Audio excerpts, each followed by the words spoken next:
ಪುತ್ತೂರು ಶ್ರೀ ಮಹಾಲಿಂಗೇಶ್ವರ ದೇವರ ಅನುಗ್ರಹವನ್ನು ಬೇಡುತ್ತಾ, ಕೋಡಿಂಬಾಡಿ ಮಹಿಷಮರ್ದಿನಿ ದೇವರ ಅನುಗ್ರಹವನ್ನು ಬೇಡುತ್ತಾ, ಈ ಭಾಗದ ಎಲ್ಲ ದೈವ ದೇವರುಗಳ ಅನುಗ್ರಹವನ್ನು ಬೇಡುತ್ತಾ, ಬೆಂಗಳೂರು ಕಂಬಳ ನಮ್ಮ ಕಂಬಳ ಕ್ರಮದ ಇವತ್ತಿನ ಕರೆ ಉದ್ಘಾಟನೆ ಮತ್ತು ಸಭಾ ಕಾರ್ಯಕ್ರಮವನ್ನು ಉದ್ಘಾಟನೆ ಮಾಡಿದಂಥ ಪುನೀತ್ ರಾಜ್ಕುಮಾರ್ ಅವರ ಧರ್ಮಪತ್ನಿ ಅಶ್ವಿನಿ ಪುನೀತ್ ರಾಜ್ಕುಮಾರ್ ಅವರೇ, ನಮ್ಮ ರಾಜ್ಯದ ಮಾಜಿ ಮುಖ್ಯಮಂತ್ರಿಗಳು ಆದಂಥ BS ಯಡಿಯೂರಪ್ಪನವರೇ, ಮಾಜಿ ಮುಖ್ಯಮಂತ್ರಿಗಳು, ಕೇಂದ್ರ ಸಚಿವರು, ನನ್ನ ಮಾರ್ಗದರ್ಶಕರು ಆಗಿದ್ದಂಥ DV ಸದಾನಂದ ಗೌಡ್ರೆ, ವೇದಿಕೆಯ ಮೇಲಿರುವಂಥ ಕೇಂದ್ರ ಸಚಿವರಾದಂಥ ಶೋಭಾ ಕರಾಂದ್ರಾಜೆ ಅವರೇ, ವೇದಿಕೆಯ ಮೇಲಿರುವಂಥ ಎಲ್ಲ ಗಣ್ಯಾಧಿಗಣ್ಯರೇ, ಯಾಕಂತ ಹೇಳಿದ್ರೆ ಎಲ್ಲರ ಹೆಸರು ಹೇಳಲಿಕ್ಕೆ ಹೋಗೋದಿಲ್ಲ, ಸಮಯದ ಅಭಾವವಿದೆ. ಅದರಿಂದ 2 ನಿಮಿಷದಲ್ಲಿ ನನ್ನ ಪ್ರಾಸ್ತಾವಿಕ ಭಾಷಣವನ್ನು ಮುಗಿಸ್ತೇನೆ. ಕರಾವಳಿ ಭಾಗದ ದೈವ ದೇವರುಗಳ ಈ ಆರಾಧನೆ ಮೂಲಕ ಬಂದಿರುವಂಥ ಈ ಕಂಬಳಕ್ಕೆ ಸುಮಾರು 700 ವರ್ಷಗಳ ಇತಿಹಾಸ ಇದೆ. ಇದು ರೈತಾಪಿ ವರ್ಗದ ಸಾಂಸ್ಕೃತಿಕ ಕ್ರೀಡೆ. ಮಕ್ಕಳು ಮತ್ತು ಎಲ್ಲ ಕುಟುಂಬ ಸಮೇತವಾಗಿ ಬಂದು ಈ ಕಂಬಳವನ್ನು ವೀಕ್ಷಣೆ ಮಾಡ್ತಾರೆ. ಈ ಕಂಬಳದ ಕೋಣೆಗಳನ್ನು ತಮ್ಮ ಮಕ್ಕಳನ್ನು ಸಾಕಿದ ರೀತಿಯಲ್ಲಿ ಅವರು ಸಾಕ್ತಾರೆ. ಯಾಕಂತ ಹೇಳಿದ್ರೆ ಇವತ್ತು ನಾವು ಇಲ್ಲಿ ಕಂಬಳ ಆಯೋಜನೆ ಮಾಡುವಾಗ ಕಂಬಳದ ಕೋಣೆಗಳ ಯಜಮಾನರುಗಳು ಅವರ ಆಹಾರ ತಿಂಡಿ ತಿನಿಸು ನೀರಿನ ಬಗ್ಗೆ ಆಲೋಚನೆ ಮಾಡಿಲ್ಲ.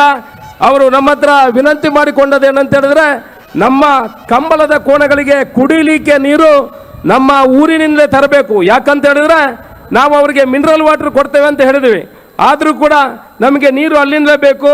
ಕೋಣೆಗಳ ಆರೋಗ್ಯದಲ್ಲಿ ವ್ಯತ್ಯಾಸಗಳಾಗಬಾರ್ದು ಅನ್ನೋ ದೃಷ್ಟಿಕೋನ ತಗೊಂಡು ಆ ರೀತಿಯ ನಮ್ಮ ವಿನಂತಿಯನ್ನು ಕೂಡ ಮಾಡಿದ್ದಾರೆ.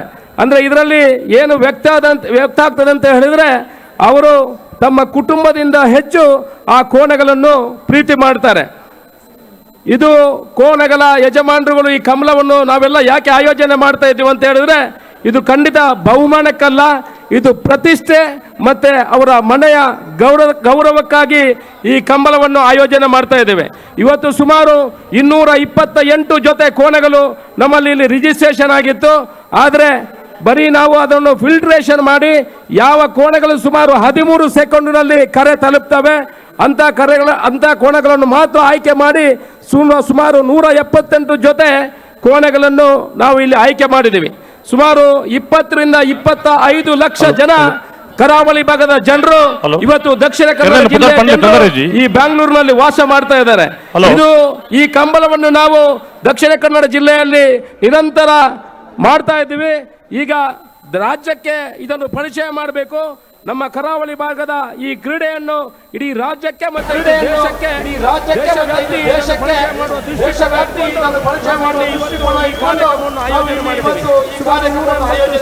ಹಕ್ಕುವ ಮುಖಾಂತರ ಕರಾವಳಿ ಭಾಗದ ಎಲ್ಲ ತಿಂಡಿ ತಿನಿಸುಗಳನ್ನು ಇಡೀ ರಾಜ್ಯದ ಜನರಿಗೆ ಸವಿಯುಣಿಸಬೇಕು ಅನ್ನೋ ದೃಷ್ಟಿಕೋನ ಇಟ್ಕೊಂಡು ಈ 2 ದಿವಸದ ಕಾರ್ಯಕ್ರಮ ಇಲ್ಲಿ ನಡೆಯುತ್ತದೆ. ಇಲ್ಲಿ ಎಲ್ಲ ಪಕ್ಷದ ಗಣ್ಯರು ಪಕ್ಷಾತೀತವಾಗಿ ಈ ಕಾರ್ಯಕ್ರಮ ನಡೆಸ್ತಾ ಇದ್ದೇವೆ. ಜೊತೆಯಲ್ಲಿ ಸಿನಿಮಾ ನಟರು ಈ ಕಾರ್ಯಕ್ರಮದಲ್ಲಿ ಭಾಗಿಯಾಗ್ತಾ ಇದ್ದಾರೆ. ಈ ಕಾರ್ಯಕ್ರಮವನ್ನು ಮಾಡಲಿಕ್ಕೆ, ಕಂಬಳವನ್ನು ಆಯೋಜನೆ ಮಾಡಲಿಕ್ಕೆ ನಾವು ಸುಮಾರು 2-3 ತಿಂಗಳ ಶ್ರಮವನ್ನು ಪಡ್ಕೊಂಡು ಈ ಕಂಬಳದಲ್ಲಿ ಅಧ್ಯಕ್ಷನಾಗಿ ನನಗೆ ಕಾರ್ಯನಿರ್ವಹಿಸಲಿಕ್ಕೆ ಅವಕಾಶ ಮಾಡಿಕೊಟ್ಟಿದ್ದಾರೆ. ಜೊತೆಯಲ್ಲಿ ಗುರುಕಿರಣ್ ಅವರು, ಗುಣರಂಜನ್ ಮತ್ತೆ ನಮ್ಮ ಇವರು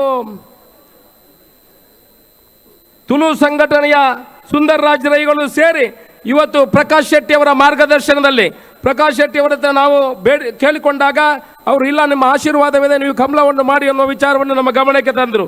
ಆದರೂ ಕೂಡ ನಿಮ್ಮ ಮುಖ್ಯಸ್ಥ ಸ್ಥಾನ ನಿಮಗೆ ಬೇಕು, ನೀವು ಮುಂದೆ ನಿಂತ್ಕೊಂಡು ಇದನ್ನು ನಡೆಸಬೇಕು ಅಂದಾಗ ಗುರು ಕಿರಣ್ ಮತ್ತು ಗುರು ರಂಜನ್ ನಾವು ವಿನಂತಿ ಮಾಡಿದ ಮೇರೆಗೆ ಪ್ರಕಾಶ್ ಶೆಟ್ಟರನ್ನು ಮುಂದೆ ಇಟ್ಕೊಂಡು ಈ ಕಾರ್ಯಕ್ರಮವನ್ನು ಮಾಡಿದ್ದೇವೆ. ಎಲ್ಲ ಭಾಗದ ಕರ್ನಾಟಕದ ಜನರ ಎಲ್ಲ ಸಂಘಟನೆಗಳು ಕೂಡ ನಮಗೆ ಸಹಕಾರ ಮಾಡಿದೆ. ನಿಮಗೆಲ್ಲರ ಕೈ ಮುಗಿದು ನಿಮ್ಮ ಮುಂದಿನ ದಿವಸಗಳು ನಿಮ್ಮ ಸಹಕಾರ ಇರಲಿ ಎಂಬ ವಿನಂತಿಯೊಂದಿಗೆ ನನ್ನ ಮಾತನ್ನು ಮುಗಿಸ್ತೇನೆ. ಜೈ ಹಿಂದ್. ಬ್ಯಾಂಗ್ಳೂರು ಕಂಬಳ ಅಂತ ಹೇಳಿದ್ರೆ ನಮ್ಮ ಕಂಬಳ ಅಂತ ಹೇಳ್ಬೇಕು. ಕೈ ಎತ್ತಿ ಹೇಳಿ ನಾನು ಬ್ಯಾಂಗ್ಳೂರು ಕಂಬಳ ಅಂತ ಹೇಳ್ತೇನೆ, ನೀವು ನಮ್ಮ ಕಂಬಳ ಅಂತ ಹೇಳಬೇಕು. ಬ್ಯಾಂಗ್ಳೂರು ಕಂಬಳ, ನಮ್ಮ ಕಂಬಳ, ಬ್ಯಾಂಗ್ಳೂರು ಕಂಬಳ, ನಮ್ಮ ಕಂಬಳ. ಬೆಂಗಳೂರು ಕಂಬಳ ವಿಶ್ವ ವಿನೂತನ ಚಿನ್ನಾಭರಣಗಳ ಹಬ್ಬ ಮುಳಿಯ ಚಿನ್ನೋತ್ಸವ ಇದೇ ನವೆಂಬರ್ 10ರಿಂದ 30ರವರೆಗೆ ಪುತ್ತೂರು ಹಾಗೂ ಬೆಳ್ತಂಗಡಿಯ ಮುಳಿಯಾದಲ್ಲಿ ಸಾಂಪ್ರದಾಯಿಕ ಆಭರಣಗಳಿಗೆ ಆಧುನಿಕ ಸ್ಪರ್ಶವನ್ನು ನೀಡಿ ತಯಾರು ಮಾಡಿದಂತಹ ಮಹತಿ ಆಂಟಿಕ್ ಕಲೆಕ್ಷನ್. ಪ್ರತಿಯೊಂದು ಸಮಾರಂಭದಲ್ಲೂ ನಕ್ಷತ್ರದಂತೆ ಮಿನುಗಲು ಅಮೂಲ್ಯ ಡೈಮಂಡ್ ಆಭರಣಗಳು, ವೇದಾಂತ್ ಕುಂದನ್ ಮತ್ತು ಪೋಲ್ಕಿ ಡೈಮಂಡ್ ಆರ್ನಮೆಂಟ್ಸ್. ಮುಳಿಯಾ ಸಿಲ್ವರಿಯಾದಲ್ಲಿ 92.5 ಸ್ಟರ್ಲಿಂಗ್ ಬೆಳ್ಳಿಯ ಆಭರಣಗಳು. ಮುಳಿಯಾ ಜುವೆಲ್ಸ್, ಪುತ್ತೂರು ಮತ್ತು ಬೆಳ್ತಂಗಡಿ. ಸುದ್ದಿ ಚಾನಲ್, ಕ್ಷಣ ಕ್ಷಣದ ಸುದ್ದಿಗಾಗಿ.